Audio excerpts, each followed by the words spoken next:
Hello guys, എല്ലാവർക്കും നമ്മുടെ പുതിയൊരു വീഡിയോയിലേക്ക് സ്വാഗതം. ഇത് ഇന്നലത്തെ വീഡിയോയാണ് കേട്ടോ, അതായത് ചിങ്ങം 1-ാം തീയതിയിലത്തെ വീഡിയോയാണ്. നമ്മൾ രാവിലെ തന്നെ എണീറ്റ് സംഭവം ഞാൻ കാണിച്ചപ്പോൾ ക്ലോക്കിൽ സമയം 4:30 ആയിട്ടുണ്ടായിരുന്നു. പക്ഷേ 4:30ക്കല്ല ഞാൻ എണീറ്റത്, ഞാൻ 4:10 എണീറ്റിട്ടുണ്ടായിരുന്നു. പിന്നെ ഞാൻ ക്ലോക്കിൻ്റെ അത് സമയം കാണിക്കാൻ മറന്നു പോയതായിരുന്നു. പിന്നെയാണ് എനിക്ക് ഓർമ്മ വന്നത്, അയ്യോ അത് എടുത്തില്ലല്ലോ എന്ന്. അങ്ങനെ പോയി എടുത്തപ്പോഴേക്കും 4:35 ആയതാണ് കേട്ടോ. അപ്പോൾ നമ്മൾ രാവിലെ എണീറ്റത് എന്താ വെച്ചാൽ 1-ാം തീയതിയാണ്. അപ്പോൾ നമുക്ക് ഒരു കൊല്ലം തുടങ്ങാണല്ലോ, അപ്പോൾ നമുക്ക് ഐശ്വര്യമായിട്ട് വേണ്ട തുടങ്ങാൻ. അപ്പോൾ അതിന് വേണ്ടിയിട്ടുള്ള പെടാപ്പാടാണ് ഗൈസ്. അപ്പോൾ രാവിലെ തന്നെ എണീറ്റ് അടിച്ചു വാരി തുടച്ചു. അതെന്താ വെച്ചാൽ അച്ഛൻ കുടി കഴിഞ്ഞ് വരുമ്പോഴത്തേക്കും നമുക്ക് അടിയും തുടയൊക്കെ കഴിച്ചിടണം, എന്നാലല്ലേ അച്ഛന് വിളക്ക് വയ്ക്കാൻ പറ്റുള്ളൂ.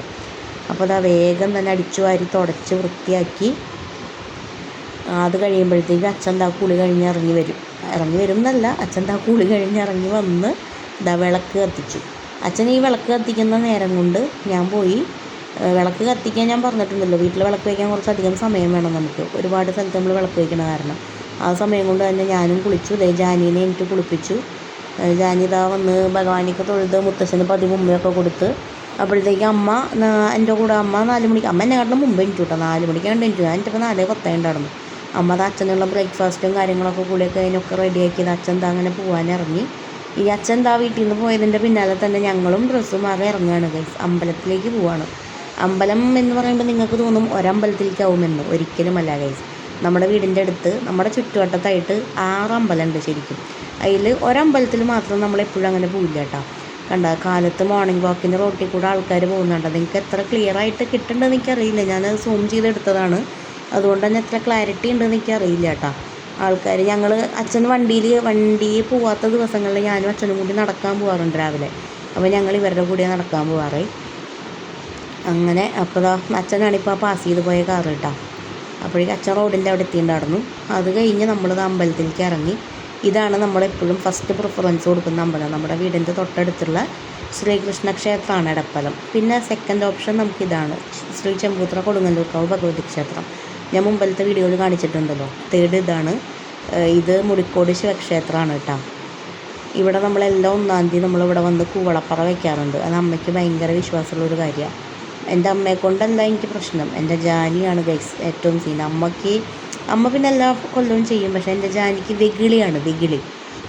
പറ നിറയ്ക്കൽ, മറ്റേ എന്താ പറയുക, റെസീപ്റ്റ് എടുക്കൽ, വഴിപാട് കഴിക്കൽ. എൻ്റെ പൊന്നെ, അമ്പലത്തിലേക്ക് അങ്ങോട്ട് എത്തിയിട്ടുണ്ടെങ്കിൽ ആ കുട്ടിക്ക് പിന്നെ യാതൊരു വിധ വെളിവും വിളയിച്ചില്ല. എന്തൊക്കെ ചെയ്താലാണ് കുട്ടിക്ക് മതിയാവാന്ന് പോലും എൻ്റെ മോൾക്കറിയില്ല.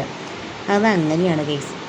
പിന്നെ അത് കഴിഞ്ഞ് നമ്മൾ കുറച്ച് ഫോട്ടോ എടുക്കലും പ്രഹസനങ്ങളൊക്കെ ആയിരുന്നു. അതൊക്കെ കഴിഞ്ഞ് പിന്നെ ഇതിപ്പോൾ നമുക്ക് മുഖ്യമാണല്ലോ, എവിടെ പോയാലും ഫോട്ടോ എടുക്കുക, എന്താ പറയുക, ആൾക്കാരെ വെറുപ്പിക്കുക എന്നുള്ളൊരു ടെൻഡൻസിയായി മാറിയേക്കാണ് എനിക്കിപ്പോൾ. അതുകൊണ്ട് തന്നെ നമ്മളത് വിട്ടുകൊടുത്തില്ല. അപ്പോൾ അത് നമ്മൾ മുടങ്ങാതെ ഇങ്ങോട്ട് ചെയ്തു. അത് കഴിഞ്ഞ് ഇതാണ് പാണഞ്ചേരി ശ്രീ മഹാദേവ ക്ഷേത്രം. ഇതും മറ്റേ 108 ശിവക്ഷേത്രങ്ങളിൽ 11ാമത്തെ ക്ഷേത്രമാണ് കേട്ടോ ഇത്. അപ്പോൾ ഇവിടെ ചന്ദ്രേട്ടൻ അവിടുത്തെ കമ്മിറ്റിക്കാരനാണിത്. ആ ചന്ദ്രേട്ടൻ അത്തപ്പൂക്കളല്ല 1-ാം തീയതി ചിങ്ങം 1-ാം തീയതിയിലത്തെ പൂക്കളൊക്കെ ഇടുന്നുണ്ട്. ഞാൻ സത്യം പറഞ്ഞ ദിവസങ്ങളൊക്കെ മറന്നുപോയി ഗൈസ്. എല്ലാ ദിവസവും ഈ പറഞ്ഞ പോലെ ഓട്ടം തന്നെയാണ്. അപ്പോൾ ഈ അമ്പലത്തിൽ എന്നും രാവിലെ എന്നും രാവിലെ ഇല്ല, ദൈവമേ, മുഴുവൻ വെള്ളിയാണല്ലോ പറയണതൊക്കെ. എന്നും രാവിലെ ഇല്ല, എല്ലാ മാസവും 1-ാം തീയതി, അതായത് മലയാള മാസം 1-ാം തീയതി അമ്പലത്തിൽ നമുക്ക് ബ്രേക്ക്ഫാസ്റ്റ് ഉണ്ടാവും. അവിടെ തൊഴുത് കഴിഞ്ഞ് നമ്മൾ മറ്റേ മാനാങ്കോടും കൂടി തൊഴുതിട്ടുണ്ടായിരുന്നു കേട്ടോ. അത് കഴിഞ്ഞത് വീട്ടിൽ വന്ന് നമ്മളിത് പൂവിടാൻ നോക്കുകയാണ്. അപ്പോൾ രാവിലെ അമ്പലത്തിൽ പോകുമ്പോഴേക്കും നമുക്ക് പൂവിടാൻ പറ്റില്ല, കാരണം ഈ കാടിൻ്റെ ഉള്ളിലൊക്കെ നടന്ന് പൂ പൊട്ടിക്കാൻ പോകുമ്പോൾ വെട്ടവും വെളിച്ചവും ഇല്ലാത്ത നേരത്തെ പോയി പൊട്ടിക്കാൻ വെച്ചിട്ടുണ്ടെങ്കിൽ റിസ്ക്കാണ്. സംഭവം നമ്മളിവിടെ വന്നിട്ട് നമ്മൾ പാമ്പിനെ അടിച്ചെന്തെങ്കിലും ഇതുവരെ കണ്ടിട്ടില്ലെങ്കിൽ പോലും നമ്മൾ സൂക്ഷിക്കേണ്ടടത്ത് നമ്മൾ സൂക്ഷിക്കണമല്ലോ, നമുക്ക് അതല്ലേ ചെയ്യാൻ പറ്റുള്ളൂ. നമ്മളിപ്പോൾ ഈ വീട് പണിത് നമ്മൾ താമസമായിട്ട് 8 കൊല്ലമായി. ഈ 8 കൊല്ലമായിട്ട് നമുക്ക് ഇതുവരെ ഒരു അഴിജന്തുക്കളുടെ അല്ലെങ്കിൽ വേറൊരു ശല്യമോ കാര്യങ്ങളോ ഒന്നും ഇല്ല കേട്ടോ. അപ്പോൾ ഞാൻ ഇരുട്ടായതുകൊണ്ടാണ് അപ്പോൾ പൂവിട്ടിട്ട് പോവാഞ്ഞത്. അപ്പോൾ 1 നേരം വെളുത്തിട്ടാണ് പൂവിടുന്നത്, അതും പെടഞ്ഞിട്ടാണ് പൂവിടുന്നത്. കാരണം ജാനിക്കുട്ടീന് സ്കൂളിൽ വിടണേ. 9 മണിക്ക് വീട്ടിൽ നിന്ന് ഒരു 8:50 ആകുമ്പോൾ വീട്ടിൽ നിന്ന് പോയാലാണ് അച്ഛൻ്റെ ബസ് 9 മണിക്ക് തൃശ്ശൂർക്ക് പോകും. അപ്പോൾ ആ ബസ്സിൽ അച്ഛന് ചോറ് കൊടുത്തു കഴിഞ്ഞാൽ എനിക്ക് ജാനീനെ ആക്കി ഇങ്ങോട്ട് പോരാം. അപ്പോൾ പിന്നെ ഓരോ ട്രിപ്പിൽ 2 പരിപാടിയും കഴിയും. അല്ലെങ്കിൽ ഞാൻ വീണ്ടും ജാനീനാക്കി വന്നിട്ട് വീണ്ടും ഒരു 11:15 ആകുമ്പോൾ അച്ഛന് ചോറ് കൊടുക്കാനായിട്ട് പോകണം. വീണ്ടും ഒരു 3:20 ആകുമ്പോൾ ജാനീനെ എടുക്കാൻ പോകണം. ഒരു ദിവസം ഫുള്ള് ട്രിപ്പടി തന്നെയാണ് എൻ്റെ പരിപാടി. അപ്പോൾ അന്ന് നടന്നില്ല, ചോറ് അച്ഛനുള്ള ഇതായിട്ടുണ്ടായിരുന്നില്ല. അപ്പോൾ പിന്നെ ഞാൻ അന്ന് ജാനിയെ കൊണ്ടാക്കി പിന്നെ ഉച്ചയ്ക്ക് വീണ്ടും പോവുകയാണ് ചെയ്തത്. അങ്ങനെ ആ പൂവൊക്കെ പൊട്ടിച്ച് വന്ന് ഞങ്ങളങ്ങനെ പൂവിടാൻ പോവാണ് ഗൈസ്. അപ്പോൾ എൻ്റെ സഹായിയാണ് എൻ്റെ ജാനിട്ട. ജാനിക്ക് ഈ വക കാര്യങ്ങളൊക്കെ ഭയങ്കര ഇഷ്ടമാണ്. അമ്പലത്തിൽ പോവുക, വഴിപാട് ചെയ്യുക, പൂജ, മറ്റേ പൂക്കളിടുക, തൃക്കാരപ്പന വയ്ക്കുക, വിഷുവിന് കണി ഒരുക്കുക, ഈ വക കാര്യത്തിനൊക്കെ എൻ്റെ മോൾക്ക് ഭയങ്കര ഉത്സാഹം. അങ്ങനെ വേണം മക്കൾ കേട്ടോ. എന്ത് വക കാര്യമായാലും എൻ്റെ ജാനി ഒന്നിനും ആരും അവളോട് മാറി നിൽക്കുകയെന്ന് പറയേണ്ട ഒരു ഇതില്ല. എന്ത് കാര്യത്തിനും ആൾ കണ്ടറിഞ്ഞ് എല്ലാവരുടെ കൂടെയും കൂടി ഇന്ന ആളെന്നൊന്നുമില്ല, ഒന്ന് ചിരിച്ച് വർത്താനം പറഞ്ഞാൽ എല്ലാവരുടെ കൂടെ ഇരുന്ന് ജാനി സെറ്റായിട്ടിരിക്കും. നിങ്ങളെൻ്റെ ഇരിപ്പൊന്നും കണ്ട് പേടിക്കരുതിട്ട ഗൈസ്. എനിക്ക് കാലിൻ്റെ മുട്ടിന് ചെറിയൊരു പ്രശ്നമുള്ള കാരണം കൊണ്ട് എനിക്ക് നിലത്തിരിക്കുന്നതിനൊക്കെ ഒരു പരിമിതി ഉണ്ട്. അതായത് മുട്ടും മടങ്ങിയിരിക്കുന്നതിനൊക്കെ ഒരു പരിധികളുണ്ട്. അത് കാരണമാണ് ഇരിപ്പൊക്കെ അങ്ങനെ. അപ്പോൾ അതൊന്നും നിങ്ങൾ കണക്കിലാക്കരുത്. എന്താ പറയുക, എന്തെങ്കിലും മോശമായിട്ട് അങ്ങനെ ബാഡായിട്ടല്ല ഞാൻ ഉദ്ദേശിച്ചത്. എങ്കിൽ പോലും എന്തെങ്കിലും ഒരു അപാകത നിങ്ങൾക്ക് ഫീൽ ചെയ്തിട്ടുണ്ടെങ്കിൽ എല്ലാവരും വിട്ടുകളയാം. അപ്പോൾ അതങ്ങനെ നമ്മൾ പടഞ്ഞ് പൂവൊക്കെ ഇട്ട് കാണും കേട്ടോ. പൂക്കളം എന്ന് പറഞ്ഞാൽ നമ്മൾ നമ്മുടെ വീട്ടിലും തൊടിയിലുമുള്ള പൂ തന്നെയാണ് കൂടുതൽ ഉപയോഗിക്കുക. പിന്നെ ആ ഇരിക്കുന്ന സെണ്ടുമല്ലി അച്ഛൻ തലേദിവസം വന്നപ്പോൾ വണ്ടിയിലിട്ട മാല കൊണ്ടുവന്നതായിരുന്നു. നമ്മൾ പൂവിടാനായിട്ടുള്ള പൂവ് മേടിക്കൽ വളരെ കുറവാണ്. കാരണം നമ്മുടെ വീട്ടിലും ചുറ്റുവട്ടത്തൊക്കെ ആയിട്ട് നടന്നു കഴിഞ്ഞാൽ നമുക്ക് അത്യാവശ്യം കുറച്ച് പൂവൊക്കെ കിട്ടും. അപ്പോൾ നമ്മൾ ആ പൂവൊക്കെ ഉപയോഗിച്ചിട്ട് തന്നെയാണ് പൂക്കളം ഇടാറുള്ളത്. അപ്പോൾ ഇന്നും പതിവ് തെറ്റിച്ചില്ല. നമ്മളങ്ങനെ പൂക്കളൊക്കെ ഇട്ട് നമുക്ക് കോളാമ്പി ഉണ്ട്, മന്ദാരം ഉണ്ട്, പിന്നെ കാശിത്തുമ്പയുണ്ട്, പിന്നെ തുളസി, ചെമ്പരത്തി, റോസ് കുറച്ചുണ്ടായിരുന്നു ഗൈസ്. പക്ഷേ ഇപ്പോൾ അതൊക്കെ ഉണങ്ങിപ്പോയി. ഒന്നുമില്ല, എല്ലാ റോസും ഇപ്പോൾ ഉണങ്ങിപ്പോയി. ഞാൻ ചട്ടിയിൽ നഴ്സറിയിൽ നിന്നൊക്കെ മേടിച്ചുകൊണ്ട് വെച്ചതായിരുന്നു. പക്ഷേ സങ്കടമാവും അത് കണ്ടു കഴിഞ്ഞാൽ. ഉണങ്ങി ഇങ്ങനെ ഒരു കമ്പ് മാത്രമായിട്ട് നിൽക്കുന്നുണ്ട് ചട്ടിയിലിപ്പോൾ. ഒന്നുമില്ല, അതൊക്കെ പോയി. അതെന്തോ ആവട്ടെ. അപ്പോൾ അതങ്ങനെ കഴിഞ്ഞു. അത് കഥ പറഞ്ഞു വന്നപ്പോൾ അങ്ങനെ പോയതാണ്. എനിക്ക് ചെടി, പൂവ് അതൊക്കെ എനിക്ക് ഭയങ്കര ഇഷ്ടമുള്ള കാര്യമാണ്.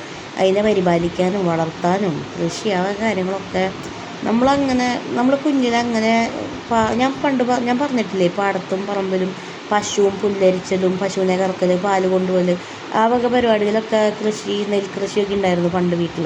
അപ്പോൾ അതിലൊക്കെ നമുക്ക് ഭയങ്കര ഇൻട്രസ്റ്റ് ഉള്ള കാര്യങ്ങളാണത്. അത് കഴിഞ്ഞത് ആ പൂവിട്ട് കയറി വന്നത് ജാനിക്ക് സ്കൂളിൽ കൊണ്ടുപോകാനുള്ള ചോറൊക്കെ ആക്കുകയാണ്. അപ്പോൾ ഇതിൻ്റെ ഇടയിൽ ഫുൾ എൻ്റെ ജാനി കരച്ചിലാണ് ഗൈസ്. ഒന്നാം തീയതി എൻ്റെ കുട്ടി അടി കൊണ്ട് വയ്യാണ്ടായിട്ടാണ് സ്കൂളിൽ പോയത്. കുട്ടിക്ക് പൂവിടുന്ന വരെ കുട്ടിക്ക് ഒരു കുഴപ്പമുണ്ടായിരുന്നില്ല. പൂവിട്ട് കഴിഞ്ഞപ്പോൾ മുതൽ എൻ്റെ മോൾക്ക് സ്കൂളിൽ പോകണ്ടാകുമ്പോൾ ഒന്ന് കരച്ചിൽ തുടങ്ങിയതായിരുന്നു. ഞാൻ പറഞ്ഞിട്ടില്ലേ, മുമ്പ് ഏതോ വീഡിയോയിൽ ഞാൻ കണ്ടില്ലേ, ഭയങ്കര മടിയായിരുന്നു. കഴിഞ്ഞ വർഷം വരെ ജാനിക്ക് സ്കൂളിൽ പോകാൻ ഭയങ്കര മടിയെന്ന് പറഞ്ഞിട്ടുണ്ടെങ്കിൽ എന്നും കരച്ചിലായിരുന്നു. ഈ ഒരു കൊല്ലം ഈ കരച്ചിലില്ലാതെ ഞാൻ സമാധാനമായി എന്ന് വിചാരിച്ച വർഷമായിരുന്നു. പക്ഷേ ഇതിപ്പോൾ ഈ ജൂലൈ 27 മുതൽ ജാനിക്കൊരു പനി പിടിച്ചിട്ട് ജാനി കുറച്ച് ദിവസം കണ്ടിന്യൂസ് ആയിട്ട് സ്കൂളിൽ മുടങ്ങി. അതുകൊണ്ട് ഇപ്പോൾ ജാനിക്ക് ഭയങ്കര മടിയാണ് പോവാൻ.